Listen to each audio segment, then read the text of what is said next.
these Latino men, these strivers who are coming in, they're not coming for so-called black jobs. Black men don't want those jobs. Black men don't want to work in kitchens. They don't want to work mowing lawns with those blowers. They don't want to be poultry processors and meat packers. Let me make a point. It's not that black men don't want to do those jobs that you deem as menial, Geraldo, in your words, not anybody else's. They will not do those jobs for the subpar wages that are paid to illegal immigrants. Now, let me tell you a quick story.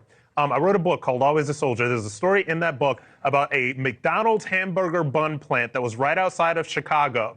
When the immigration authorities made sure that that plant was not hiring illegal immigrants, they had to hire people from the local communities, many of which ended up being black men, and they had to pay them a livable wage. So let's stop with the fiction that black men don't want to work and that they don't want to do these jobs. What they don't want to do is these jobs for what these employers are paying illegal immigrants to do. You ever see what the United Farm Workers look like? Have you seen any farm workers lately? Have you see who's harvesting the nation's crops? Yes. Who's caring number for the one, nation's machines babies? are harvesting a lot of nation's crops right now. That's an industry that is going towards automation. So the idea that America needs illegal immigration and America is so drunk on illegal immigration work that we need these people to do these jobs is very outdated, Geraldo. And like I said before, Americans will do these jobs. They just will not do them for the substandard wages that employers are used to paying illegal immigrants. Fair point. All right, guys, so we got to talk about another goosebumps moment that Trump had on the campaign trail, which is what I like to call them because, you know, these are moments in which I see Trump doing things, right? And I just get like this very special feeling on the inside that I really can't explain, okay? I can't really explain it, but it makes me feel good, right? It makes me tingle on the inside just seeing Trump in certain moments on the campaign trail, okay? So I just call it like a goosebumps moment, right? That's what I'm having here. And one of these moments that I had was seeing Trump go to a barbershop in the Bronx and to sit down and to talk with the men about the issues, okay? And I've been saying that, hey, I don't know why every barber in America is not telling their customers to vote for Trump, because Trump's no tax on tips policies would be a huge help towards barbers who, I believe, a significant portion of their income come from tips. Now, whether or not all those barbers actually report that tip income, hey, it is what it is. But I'm just saying, I don't think they should have to worry about it in the first place, okay? So Trump is proposing policies that allows working class people to keep more money in their pockets, business owners to keep more money in their pockets, and for men who, unlike women, are thinking about financial empowerment, okay? They're not thinking with their emotions. They're thinking about the things that actually matter. This should be a big deal, okay? It should be a no-brainer for a man to say, you know what, I'm going to line up and vote for Trump. I'm going to support Trump in this election because he really is putting out policies and proposals that will help out men, working class men, more than anybody. So with that being said, I want to roll this clip of Trump pulling up to a barbershop in the Bronx and then him reflecting on that experience that he had, because I really do think that it was a special moment. Take a look.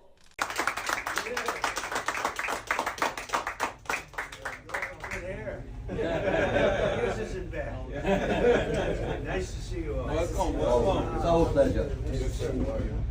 How good are the barbers here? Excellent. Very, I can see they're good. They look good to me. Nice soft floor. What's that all about? That's what the back. Is this something? The back. Nice to see you all.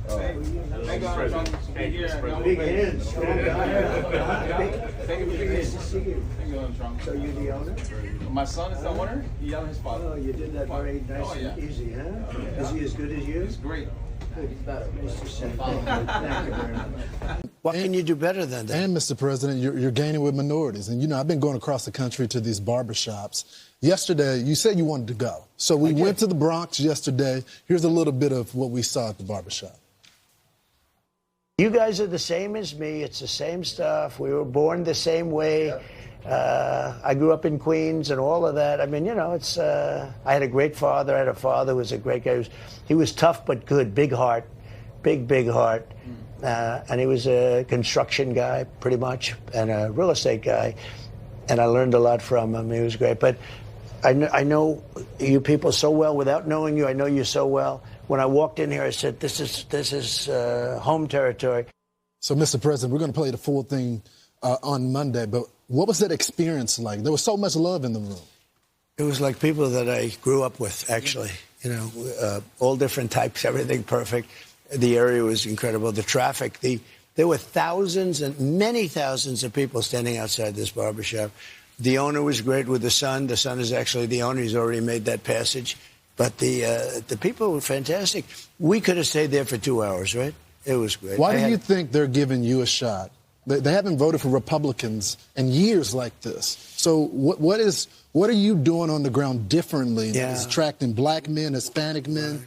I just saw a Hispanic poll where I'm at 52%. Nobody's ever seen that before. Republicans never been there before. I'm at 52%. And with black men, I'm at 32% and 31%. This is sort of throwing their formulas off a little bit. You know, this is a little bit of a change. But look, we ran a great country. We had everything going. The world respected us. We had no wars. This group will cause us World War III. They have no idea what they're doing. And, you know, I hate to talk that way, but we can't let this woman get in. It's two people. And she's and you talk about unstable. She's a whack job. And how about the vice president? How about Waltz? I mean, he's not qualified to be doing this. He is. I mean, you have to look at the vice president very seriously. Yeah, see, seeing that, you heard that. I think that Trump makes a great point about Tim Walz, right? And how, no, you can't allow this woman, okay, Kamala Harris, to get into office because she's an incompetent woman. And if all else fails, right, the next in line is an emotional man, right? I cannot think of a worse combination to run this country than an incompetent woman and an emotional man, okay? That is Kamala Harris and Tim Walz, okay? Tim Walz is the same guy out here talking about, well, you know, I just wear my emotions on my sleeves, right? And that's why I lie about everything, including my whole life and how my kids were born, right? This is why I lie about everything, because I'm an emotional man. And I'm like, what the hell? This is not how you appeal to men, okay? Tim Walz and Kamala Harris, this is the most feminine presidential ticket that we've ever seen, okay, in our lifetime. And this is why men are running away from the Democrat Party in droves, okay? You have men who traditionally would vote Democrat saying, no, I cannot get behind Kamala Harris and Tim Walz. Now, I've said this before and I'll say it again. After Election Day, if Trump wins, and the reason why he won is because men came out and voted in droves, especially young men, for Trump, it will probably be one of the moments that I am most proud of this country, okay? Because men are the key to taking this country back. Men are the key to making America great again, okay? We have to take our country back from these radical liberal women because they're the ones that are running this country off a cliff, along with the weak men who are allowing them to do so, right? That is what Kamala Harris and her campaign represents, right? Her campaign represents weak men allowing incompetent, ultra-liberal, radical women to run the country, okay? And we cannot have that. That's not what America was founded on, okay? Our founders are rolling in their graves in regards to what we have become. There's no doubt in my mind. This is not what they envisioned. This is not what they imagined. We can't have this. So that being said, that takes me to another clip, which is a clip that Fox News did out in Detroit, right? At a barbershop, once again, speaking with black male voters and how they feel about Kamala Harris versus Trump, right? And they seem to be hesitant about supporting Kamala Harris. And a lot of these people that are in the barbershop, these men, seem to be leaning towards Trump. So without further ado, let's get into it. Kamala Harris visiting Detroit this week and rolling out a new agenda focused on garnering support from black men. But the polls show Democratic support among black voters since 2020 is actually, as you can see right there, slipping. So we decided to go to Detroit for our exclusive Barbershop Talk series to see what real Americans have to say. Let's take a look. As I always say, the barbershop is the center of everything in the community in Black America. So we start in Detroit, Michigan to figure out what the people are saying on the ground. Let's go.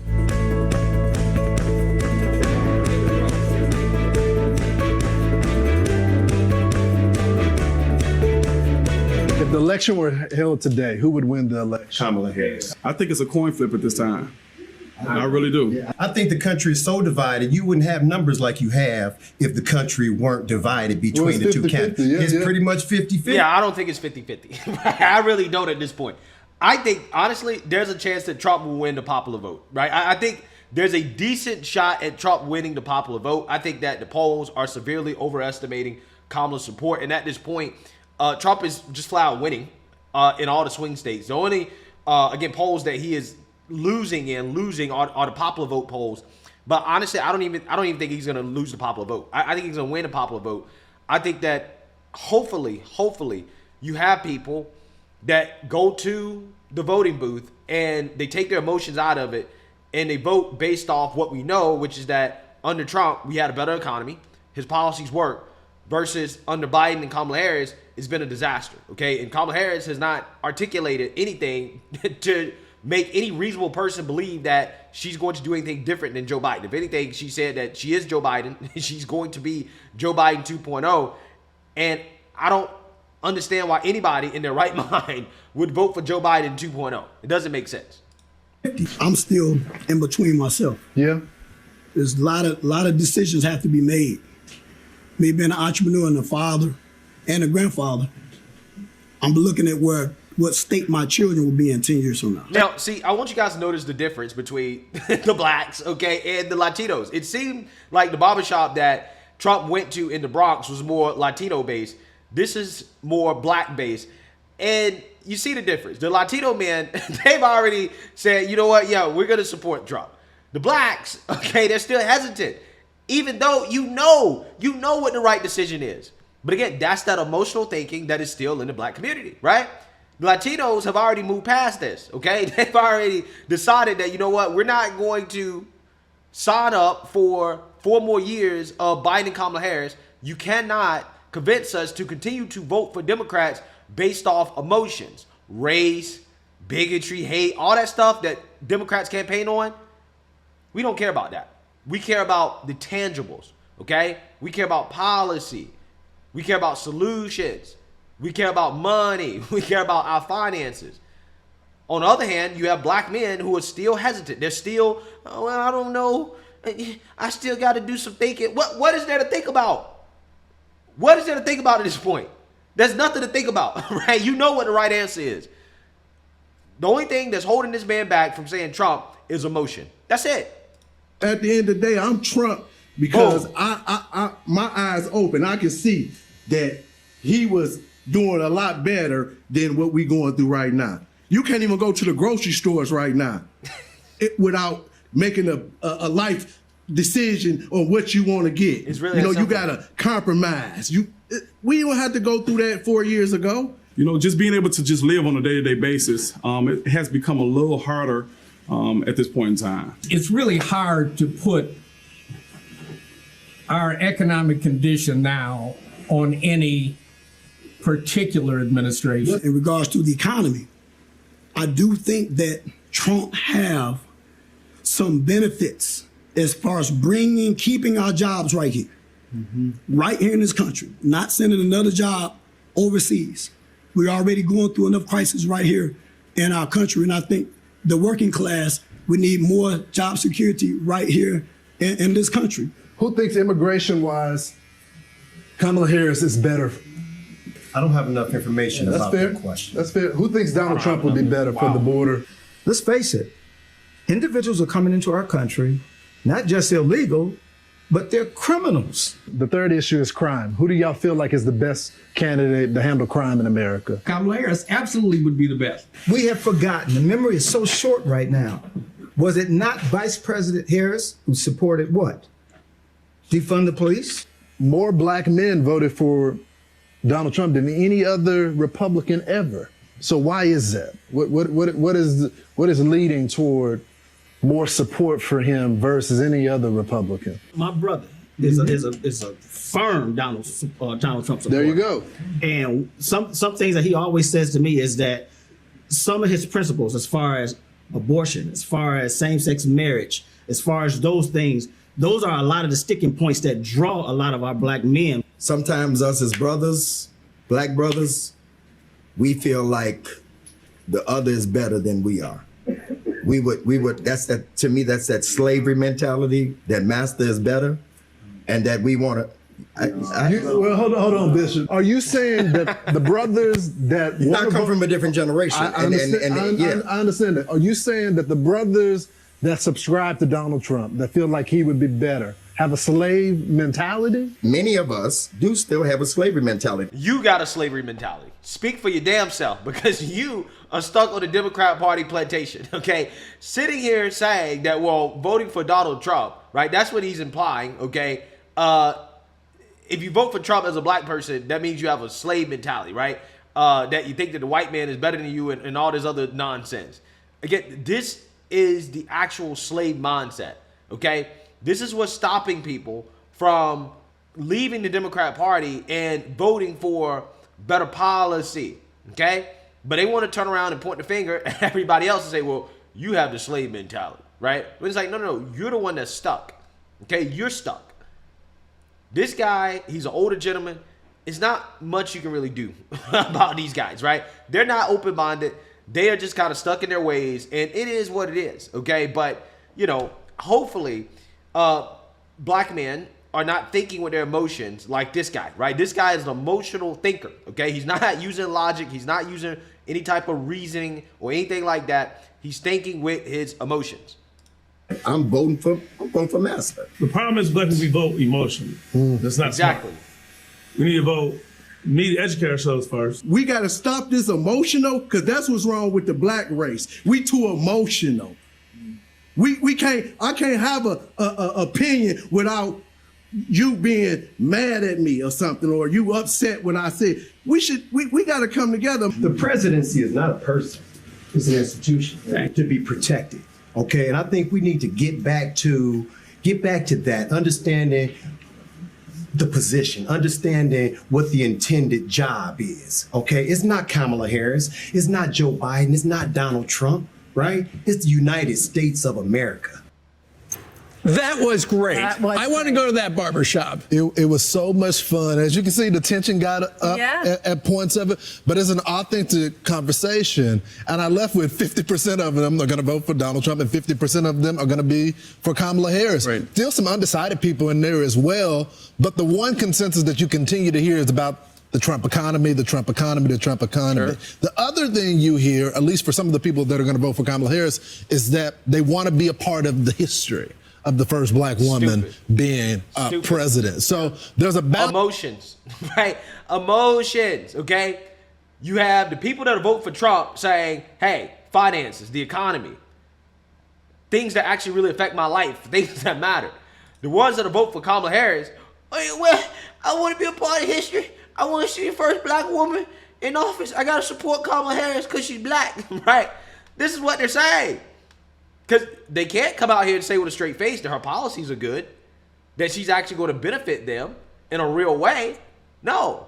Well, we want to be a part of history. How many times have we seen being a part of history end up in a disaster in this country, right? We've seen this time and time and time again. Look at what Dalton did. They voted for history with Tiffany Henyard. Guess who's getting screwed over right now in Dalton? The black residents, right? Black people screw themselves over time and time and time again by voting to make history. It's one of the stupidest reasons that you can vote for somebody, but yet still you have these individuals that are going along with the propaganda, right, about Kamala Harris and how she's soul sister number one, even though she's not, okay? And that you must vote for her if you're black because you have to line up and support black women. No, that's not how it works. A man should not be so emotional in his thinking that he's going to elect a woman into leadership simply to make history, okay? Without understanding the consequences of that vote and what that actually means. A man has to stand up and take his emotions out of it and say, hey, I'm going to vote for what is going to positively impact me as an individual in the country as a whole, right? And in my opinion, that is what separates a lot of men from women, right? The ability to take your emotions out of certain decisions and to make the right decision. Unfortunately, there's a significant amount of black men in this country that are still thinking emotionally, okay? And that's the problem. And you can see that play out in these interactions within his barbershop. So let me know what you guys think. Make sure you like, comment, and subscribe. Most importantly, share a Black conservative perspective. Peace.